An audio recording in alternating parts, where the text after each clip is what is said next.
Nu, te jau atkal mēs varam atgriezties pie tā jautājuma par sistēmu.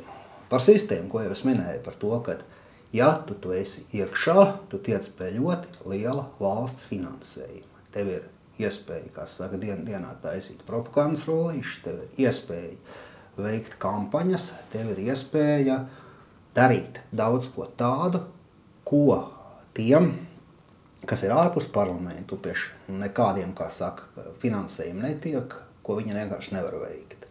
Šī gadījumā, protams, ka Šlesers formāli ierosināja šo parakstu vākšanu par Saeimas atlaišanu viennozīmīgi savu politisko ambīciju vārdā, jo arī viņš, protams, ka sapņo tikt pie šīm ostām, pie finanšu ministrijas, pie vēl citām ministrijām, kur var slaukt un slaukt. Protams, ka Šlesers ir klāji prokrievisks politiķis, viennozīmīgi, tur nekādas ilūzijas nav.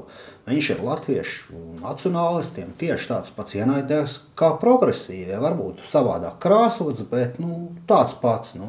Vēl jau ņemsim vērā to, ka viņš ir, es domāju, ka ir daļa, vismaz daļēji viņa vēlētājs ir pārnācies no saskaņas. Jā, tas ir sadalījušās un bankrotējušās saskaņas, kā saka vēlētājs, kas viņi ir iepropelējis tajā Saeimā.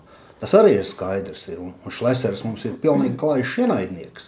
Bet, kā jau es teicu, šobrīd Saeimas atlaišanu grib ļoti daudzi. Ļoti plašs spektrs. To grib gan latviešu nacionālisti, gan arī visādi citi, kā saka, slāņi. Ja? Katrs, protams, savu iemeslu dēļ. Ja? Šlesers to ir sācis. Viņam nenoliedzami ir iespēja šai kampaņā ielikt pietiekami lielus nopietnus resursus. Un tad radīt tai kampaņai vilkami. Tas būtu ļoti muļķīgi uz to vilkami neizmantot.